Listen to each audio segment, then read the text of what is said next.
இன்றைக்கி அன்னையர் தினம். வீடியோ பார்த்துட்ருக்க எல்லா அம்மாக்களுக்குமே அன்னையர் தின வாழ்த்துக்கள். இன்றைக்கி எங்கள் வீட்டில் என்ன ஸ்பெஷல்னால் ஃபிஷ் குழம்பு தான். நாங்கள் மார்னிங்கே பீச்சுக்கு போயிட்டு ஃபிஷ் வாங்கிட்டு வந்துட்டு அது எங்கள் அம்மா க்ளீன் பண்ணி குழம்பும் வச்சு முடிச்சிட்டாங்க. இன்றைக்கி உங்கள் வீட்டில் என்ன ஸ்பெஷல்னு சொல்லுங்கள். இந்த சாங் எங்கள் அம்மாக்காக. சோறு போட தாயிருக்கா, பட்டினிய பார்த்ததில்ல, தாயிருக்கும் காரணத்தால் கோயிலுக்கு போனதில்ல. சோறு போட தாயிருக்கா, பட்டினிய பார்த்ததில்ல, தாயிருக்கும் காரணத்தால் கோயிலுக்கு போனதில்ல.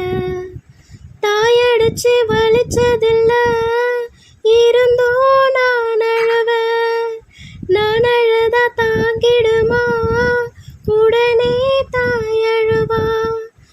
ஆக மொத்தம் தாய் மனசு போல் நடக்கும் பிள்ளைதா, வாழுகிற வாழ்க்கையிலே தோல்விகளே இல்லதா. பிடிச்சிருந்தா லைக் பண்ணுங்கள், சேனலை சப்ஸ்கிரைப் பண்ணிக்கோங்க. பாய்.